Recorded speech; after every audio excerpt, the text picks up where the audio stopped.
Bonjour à tous, bienvenue dans ce webinaire consacré aujourd'hui aux neurosciences et ses applications en pédagogie. Je vous remercie de votre inscription et de votre participation aujourd'hui. Je suis Philippe Lacroix, je suis le cofondateur du cabinet ILDI avec Philippe Gilles et nous éditons le service qui s'appelle la Digital Learning Academy, qui est le cadre dans lequel se déroule ce webinaire ce matin. C'est un service qui est destiné aux professionnels de la formation. Euh, voilà, alors j'espère que vous m'entendez bien et que vous voyez bien la slide à l'écran. Vous avez une petite zone qui s'appelle questions qui vous permet de m'interpeller pendant la formation, pendant le webinaire, pour me poser des questions. Je me ferai un plaisir d'y répondre si je peux en même temps que la présentation ou s'il nous reste un petit peu de temps à la fin du webinaire.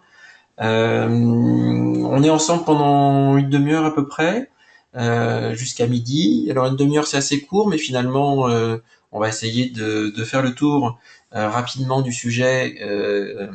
Et puis vous verrez, j'ai quelques petits tests à vous faire passer. J'espère que le moment sera agréable. Voilà, vous me confirmez, donc merci qu'il n'y a pas de problème ni de son ni d'image.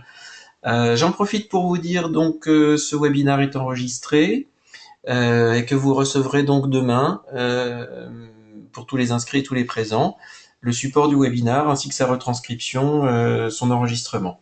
Voilà. Eh bien, écoutez, on va démarrer. On est assez nombreux aujourd'hui. J'en suis ravi. Je pense que le sujet est intéressant. J'espère ne pas vous décevoir ce matin. Voilà. Euh, alors, pour commencer, on va essayer de tordre le cou à quelques neuromythes. Les neurosciences nous ont appris beaucoup de choses et en particulier qu'on se trompait sur certains points de nos croyances. Alors j'ai un petit sondage pour démarrer à vous soumettre et puis on va voir si on pense juste ou pas. Voilà, alors vous devez avoir un petit sondage à l'écran. Si vous voulez bien y répondre. Voilà.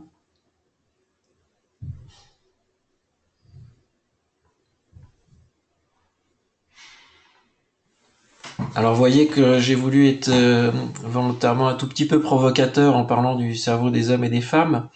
Euh, voilà, je pense que vous avez tous voté. Merci. Voilà donc ce que vous pensez. Qu'on n'utilise que 10% de son cerveau, que les créatifs sont cerveau droit pour 31%, donc c'est pas une grande majorité. Vous pensez que la nuit, le cerveau se repose, donc vous n'y croyez pas. Et puis vous êtes pas forcément majoritaire sur le fait que le cerveau des hommes et des femmes est différent. Alors on va voir ce qu'il en est dans la réalité. On n'utilise que 10% de son cerveau, ben non. On utilise 100% de son cerveau, fort heureusement. Par contre, pas toujours à la même intensité. Donc il n'y a pas de zone inexplorée de notre cerveau que nous ne pourrions, qu'on pourrait débloquer, comme c'était le thème du film Lucie de Luc Besson. Par contre, on n'utilise pas 100% de son cerveau tout le temps parce que c'est très consommateur d'énergie et on n'est pas, sinon on serait épuisé assez rapidement. Les créatifs sont cerveau droit, ben non, on n'est ni cerveau droit ni cerveau gauche, bien que les deux hémisphères aient des rôles un petit peu différents. On ne peut pas aussi facilement que ça considérer que la zone de la créativité est d'un côté et la zone de la logique de l'autre. C'est beaucoup plus complexe que ça. Oui, le cerveau des hommes et des femmes est différent. On fonctionne pas tout à fait pareil et pour une raison assez simple, c'est qu'on a une composition hormonale extrêmement différente et que le cerveau est sensible à tout ça. Et donc il se développe et il fonctionne différemment pour les hommes et pour les femmes. Ce qui peut expliquer quelquefois qu'on a l'impression de vivre dans des mondes parallèles entre les hommes et les femmes.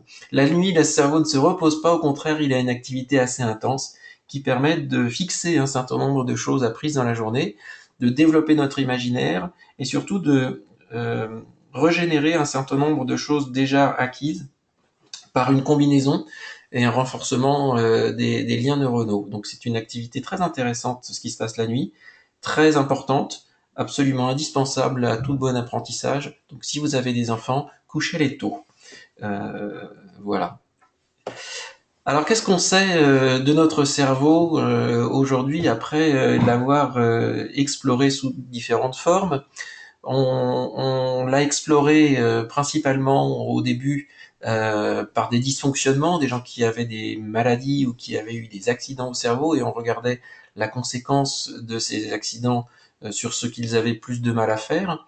Maintenant, fort heureusement, avec les IRM et tout un tas d'avancées technologiques, on peut étudier aussi les cerveaux en bon état de marche, et c'est ça qui a accéléré très fortement la connaissance du fonctionnement, des grands principes du fonctionnement du cerveau. Mais ce qu'on sait de notre cerveau aujourd'hui, c'est qu'il a 40 000 ans, c'est-à-dire qu'il y a 40 000 ans, il était strictement identique à ce qu'il était aujourd'hui.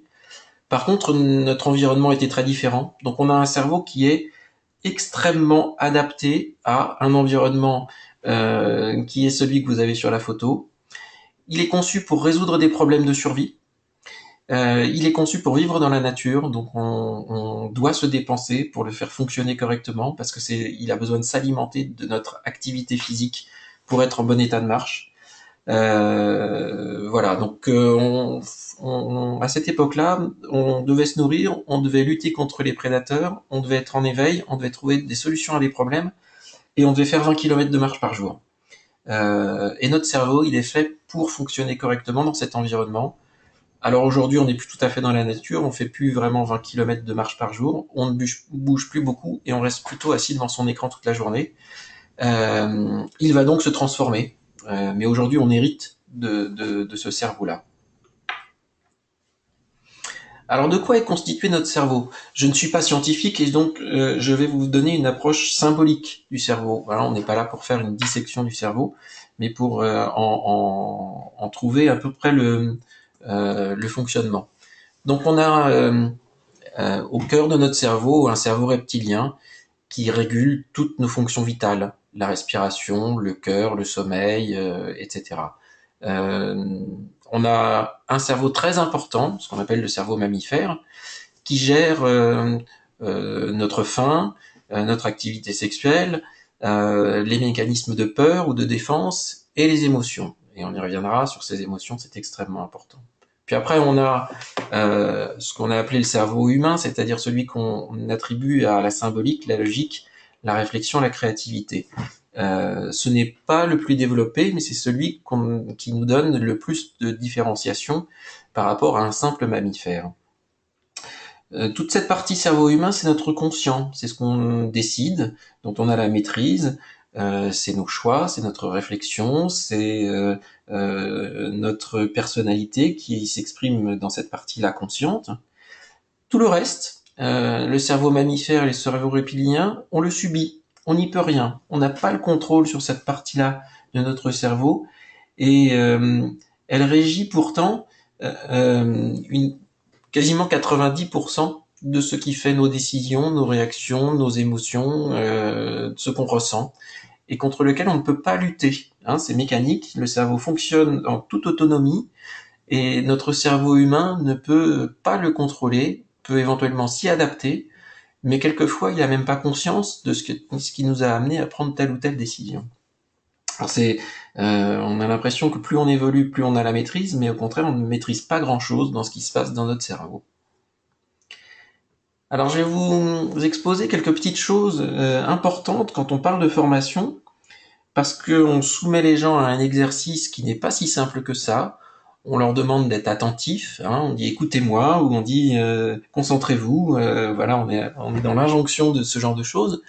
Et en fait, quand on demande de faire un exercice de se former, eh bien, on va consommer 3 de nos réserves qui s'épuisent plus ou moins vite selon les individus et qui nécessitent de faire des pauses ou de faire des ruptures dans les rythmes, dans les activités pour se régénérer. Et on régénère ça principalement pendant le sommeil, la nuit. Donc on peut être d'attaque le lendemain, mais une fois qu'on a épuisé nos réservoirs dans la journée, on n'est plus bon à grand chose. sauf à surdépenser une énergie ou un effort trop important. Alors quels sont ces trois réservoirs? Le premier, c'est celui qui est lié à la concentration, notre capacité à être attentif. Le deuxième réservoir, c'est celui qui est lié à la réflexion, quand on met en place des mécanismes d'analyse, de synthèse, de logique, de réflexion, etc. Et le troisième réservoir, c'est la mémoire, qu'on peut remplir d'une certaine quantité dans la journée. A contrario, quand ces réservoirs sont épuisés, on ne se concentre plus mais on se disperse, on a tendance à papillonner, à passer de droite à gauche, à faire 36 choses en même temps, et finalement plus faire grand-chose. La réflexion, quand on est saturé, elle se transforme en stress, c'est-à-dire que au lieu de réfléchir et d'être serein et de voir les choses d'une manière clairvoyante et distincte, eh bien on a tendance à être confus et à avoir du stress. Et puis quand la mémoire est pleine, eh bien tout ce qu'on essaye de faire entrer en plus euh, se, se, euh, se transforme en élimination pour faire de la place, donc on oublie. Alors on a tous, quand on dit qu'on ne peut faire rentrer qu'un litre d'eau dans une bouteille d'un litre d'eau, on voit bien ce qui se passe, c'est-à-dire quand c'est plein, c'est plein. Et on a tendance à imaginer que nos réservoirs liés à la concentration, à la réflexion, à la mémoire sont extensibles, et qu'en faisant un petit peu d'effort, on va quand même réussir à en mettre plus que ce qu'on ne peut. Eh ben non. Quand c'est plein, c'est comme la bouteille, on ne peut pas faire rentrer plus de choses dans nos réservoirs, et quand c'est épuisé, il faut attendre que ça se régénère. Alors je vais vous parler de trois propriétés importantes du cerveau qui sont vraiment utiles à connaître quand on s'adresse à une population qu'on veut former, quand on veut leur faire faire l'exercice d'apprendre. La première propriété, c'est qu'il faut stimuler plusieurs sens en même temps pour faire en sorte qu'ils soient plus efficaces ensemble. Donc on peut, quand on stimule plusieurs sens en même temps, la vue, l'audio, la réflexion, quand on montre une image plutôt qu'un texte, etc., on va attirer l'attention, on va favoriser la créativité, on va enrichir l'information qu'on perçoit et on va aider à la résolution de problèmes. Donc ça, c'est quelque chose de très important quand on veut faire de la formation, en fait. Il va falloir qu'on essaye d'avoir une stimulation multiple. Donc si on n'a que un texte, on a une simple stimulation. Si on a un texte plus une image, on a une stimulation un peu plus forte. Si l'image est animée, alors c'est encore plus intéressant. Et si l'image est accompagnée de son, alors là, on a quelque chose de très riche qui va stimuler beaucoup plus de sens, qui va donner plus de sens, qui va attirer plus l'attention et qui va permettre de mettre en œuvre des mécanismes plus complexes qui vont favoriser la compréhension, la résolution de problèmes et la mémorisation. Alors j'ai une petite question à vous poser. Quel est selon vous le sens qui est le plus fort, le plus développé, le plus important dans les sens qu'on peut stimuler? Je vous laisse répondre quelques instants.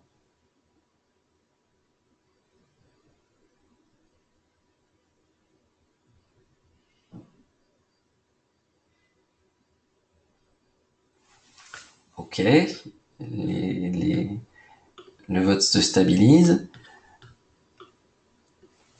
Alors, une grande majorité, vous pensez que le sens le plus fort est la vue. Un peu le toucher. Bon, ça, bienvenue au monde des gens tactiles. L'ouïe, c'est effectivement très important, et l'odorat aussi est un sens qu'on a qui génère une mémoire à très long terme. Mais vous avez raison, le sens qui est le plus fort, c'est le visuel. Il est même incroyablement plus fort que le reste. Quand la vue mobilise à peu près 20% de notre capacité cérébrale simplement pour voir. Les autres sens mobilisent beaucoup moins de choses. Le visuel est le sens le plus rapide. On peut en une fraction de seconde obtenir une quantité d'informations incroyable. C'est celui qui est vraiment de tous le plus performant. Et c'est celui auquel on est le plus sensible actuellement. C'est celui, quand on le sollicite, qui donne les meilleurs résultats. D'où l'intérêt pour les visuels, les infographies, les vidéos qu'on consomme aujourd'hui, parce que il est tellement efficace qu'il nous donne un résultat immédiat et une satisfaction la plus forte.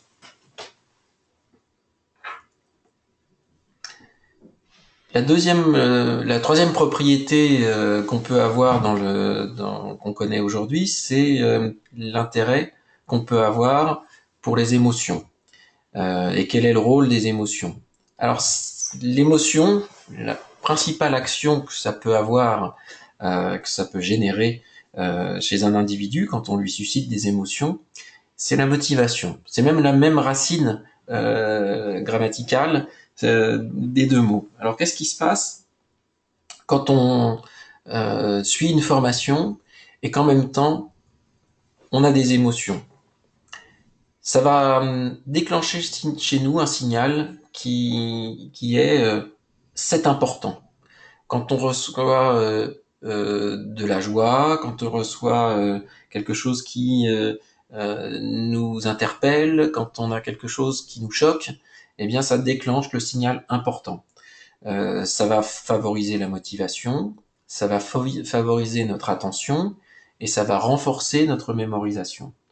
Donc ça, si on arrive à générer un tout petit peu d'émotion en formation au bon moment, eh bien on va mobiliser une meilleure capacité cognitive que si on est dans quelque chose qui n'en suscite pas. C'est d'ailleurs pour ça que quand on préconise aujourd'hui de faire du storytelling, eh bien c'est pour évoquer des émotions. C'est pour faire fonctionner l'imaginaire avec l'histoire qu'on raconte, avec les personnages, leur contexte, etc., qu'on va raccrocher à notre vécu, à notre représentation du monde par les mots, les personnages qu'on décrit, les décors, les situations, et qui vont raviver des émotions ou qui vont faire une combinaison d'informations qui déclenchent des émotions. C'est une des forces aujourd'hui du storytelling, c'est d'être capable de déclencher des émotions rapidement.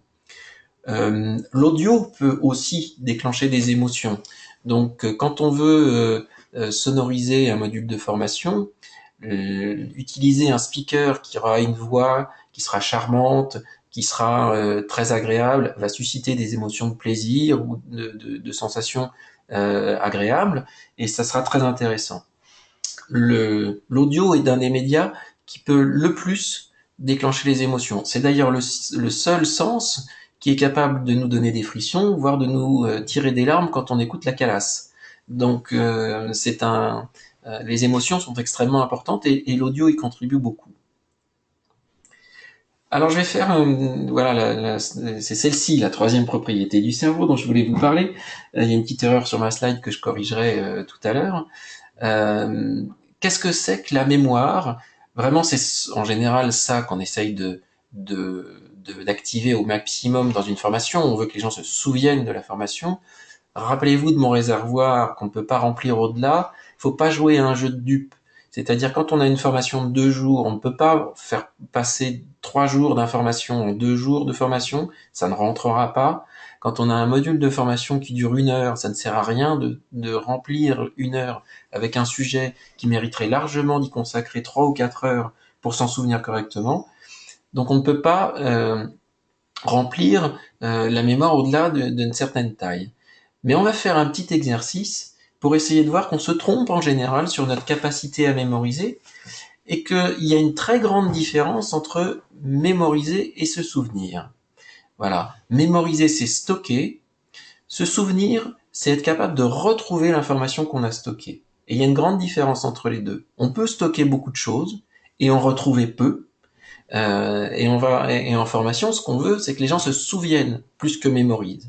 Alors on a intérêt à sélectionner ce qu'on veut que les gens se souviennent fortement, plutôt que de mettre au même plan toutes les informations qui sont données au moment d'une formation et de laisser les gens faire leur tri eux-mêmes, de savoir ce dont ils vont se souvenir. Voilà. Alors, chaque souvenir, à chaque fois qu'on va rechercher une information qu'on a stockée, on a ce qu'on appelle des traces neuronales. Alors j'ai choisi cet exemple-là. Voilà, chaque information, chaque individu a sa propre façon de stocker l'information dans un endroit particulier, avec une association, une combinaison d'informations autour de l'information stockée qui vont lui permettre de la retrouver.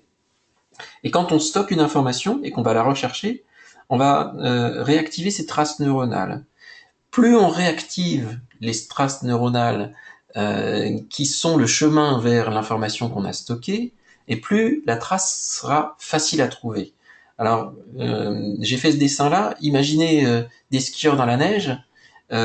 Si vous ne passez qu'une seule fois dans la neige, la trace sera assez faible. Si vous passez 5 fois, 10 fois au même endroit dans la neige, la trace sera profonde et vous retrouverez facilement votre chemin. Donc ce qu'il faut essayer de faire en formation, c'est non pas de donner l'information une fois en se disant bon, elle était simple à comprendre, les gens vont s'en souvenir. Non, il faut la répéter. Il faut obliger les gens à s'en souvenir assez vite et plusieurs fois pour que la trace soit suffisamment importante pour être sûr et certain que cette information restera ancrée et que les gens vont pouvoir la retrouver et la réutiliser.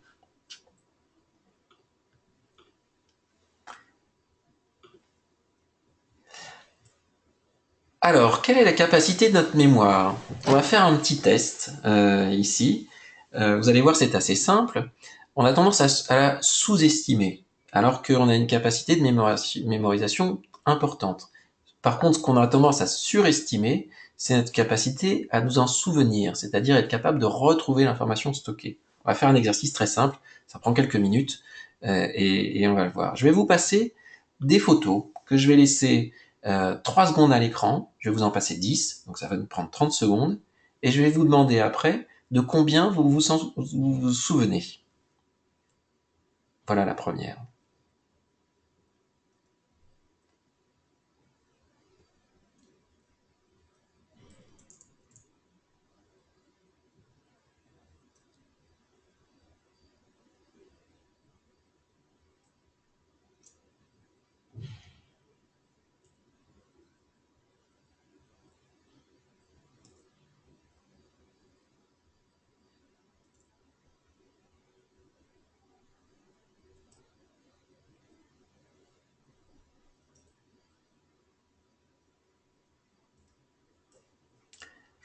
Alors, de combien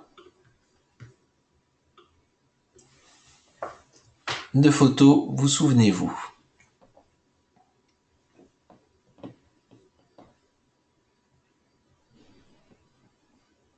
Essayez dans votre tête de vous rappeler les photos que vous avez vues si vous deviez me les énoncer ou les redire.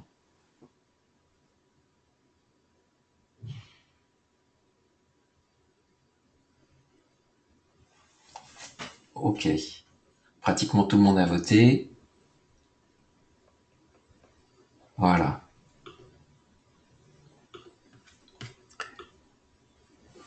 Donc il y a peu de pessimistes qui pensent qu'on ne s'en souvient que de 2. Vous avez des gens qui pensent qu'on s'en souvient de 8.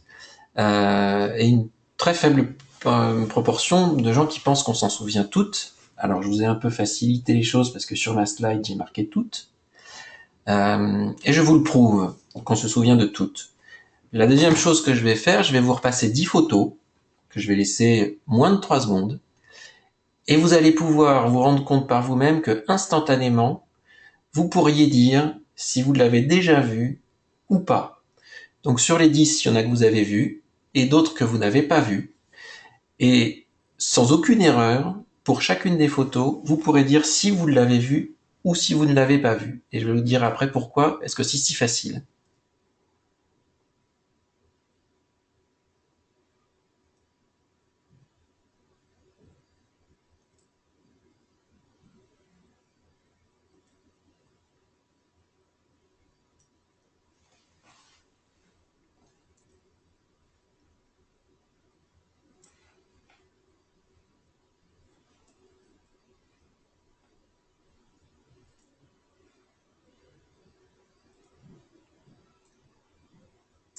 Voilà, donc je pense que vous avez pu faire l'exercice et vous rendre compte effectivement qu'on se souvient très facilement si on a déjà vu ou pas la photo.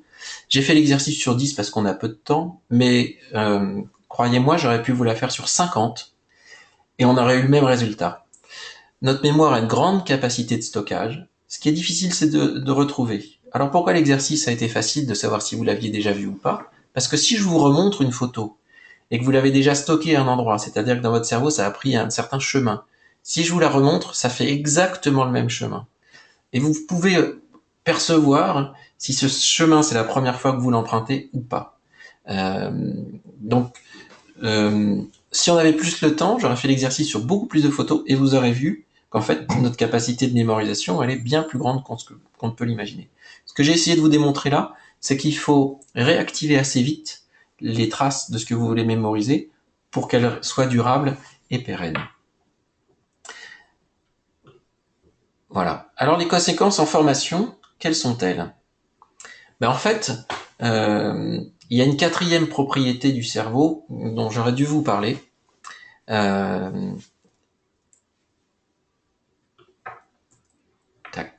voilà. C'est que notre cerveau adore résoudre les énigmes.